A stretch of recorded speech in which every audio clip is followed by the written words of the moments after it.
traveling by train is a delightful way to go. It's just an hour and a half to get from Rome to Florence by train.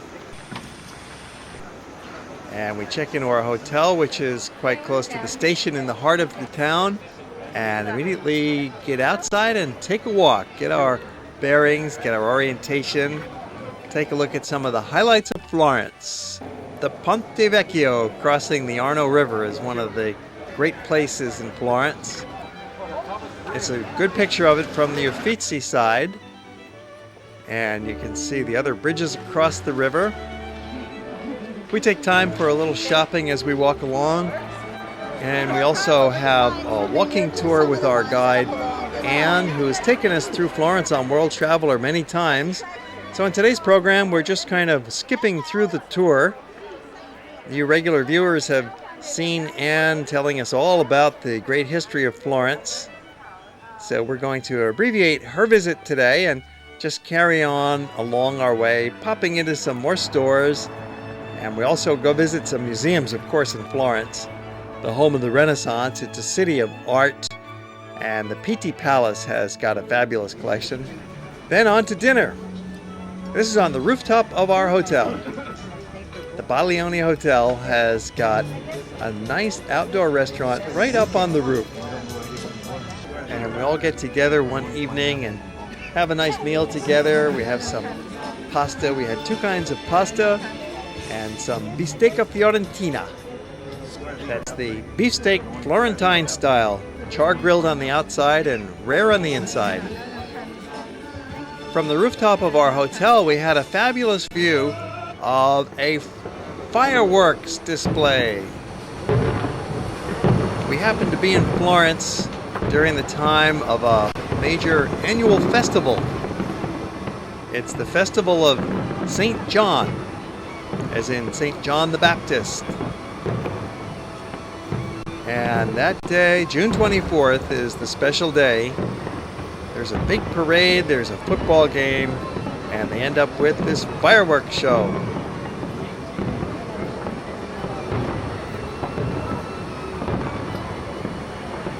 It's really something to see this kind of backdrop for the fireworks. The beautiful full moon, the Palazzo Vecchio, the Duomo, the great cathedral of town. Plus it was a dramatic, spectacular fireworks display.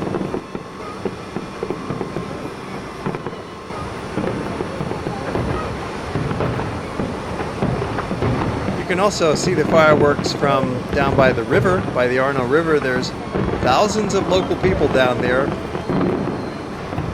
lining the bridges along the streets. But we had a great view right from the roof of our hotel, so we didn't have to go anywhere.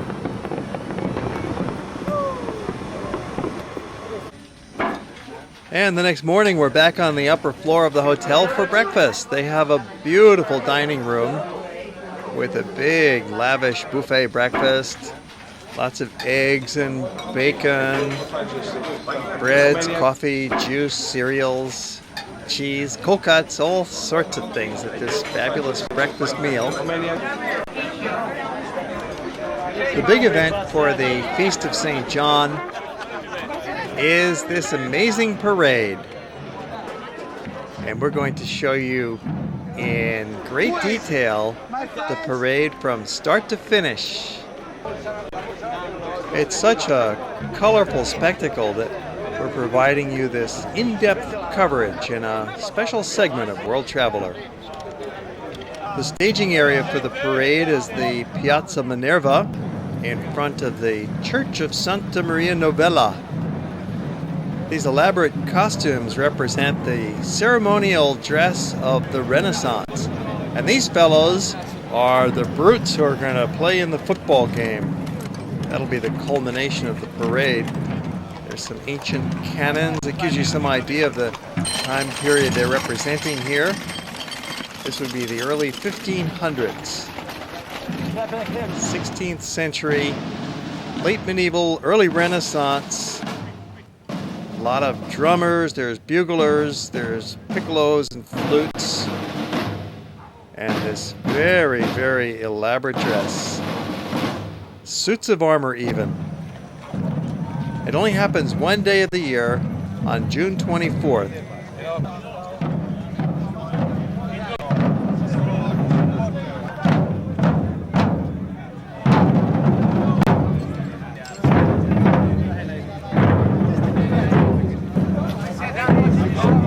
The people in the parade are wearing some serious expressions and looking like they're ready for battle, because that's what this day is all about. It's the four quarters of the city engaging in battle with each other. There's a major football game, and the four teams square off for the championship of the city. Our Hawaii folks had an advantageous spot to watch the parade go by here at Palazzo Strozzi. Of course, there's a lot of fun and merriment here at the parade. Wonderful music, great pageantry, riders on horseback. Palazzo Strozzi rising in the background. Let's listen for a minute to this band marching by.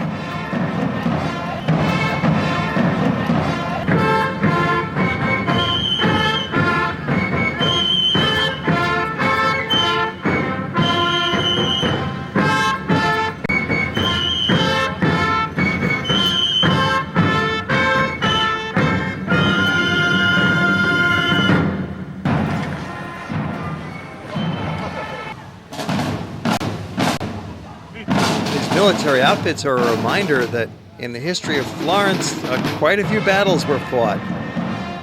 It was not an easy life back in the Middle Ages. They did not have a unified country to protect them, and they were often at war with neighboring city-states such as Genoa and Pisa and Venice. Florence was a major military power. They had their own fleet of sailing ships. They had outposts in Alexandria in Egypt. The ladies also got involved in the parade, dressed up as the fair maidens. The bright colors of these costumes remind us of the early business that Florence got involved with back in the Middle Ages. Back in the 1200s, their main business was dyeing fabrics. Here are some of the football players. These guys are ready for battle, and it's a tough kind of football game. There's no padding, there's no equipment for these guys. It's a cross between soccer and rugby and a street brawl. Anything goes in this game. Biting, kicking, punching. People get broken arms, broken legs. It's a serious game. It got out of control in recent years, and they had to cancel it for several years. That's how seriously these people take their sport. The four quarters of the city doing battle on the playing field. The building behind is the Uffizi, the grand courtyard of the Museum of the Italian Renaissance Art. So Florence made their money, they made their millions in dyeing fabrics. They brought in wool from the north of Europe, particularly from England and Flanders, and they improved it by dyeing it and then selling it back throughout the rest of Europe. And as they sold the materials, they made a lot of money, which led to the next phase of their economy, the invention of banking and bookkeeping. They got stronger and their army got larger. They built up a navy, a fleet of vessels to protect them and to carry out their business. And this represents the leaders of the society. They had quite an aristocratic society in ancient Florence. This was some of the reasons why they were so wealthy they could sponsor the Renaissance. The great Medici leaders had enough funds available to support artists who came to Florence and began creating the wonderful, important works of the early Renaissance in the mid-15th century, right up through the early 1500s. It's like history has come back to life for us as we watch these really interesting characters parade by. But it's only once a year, June 24th. And then it's time to move along to Venice.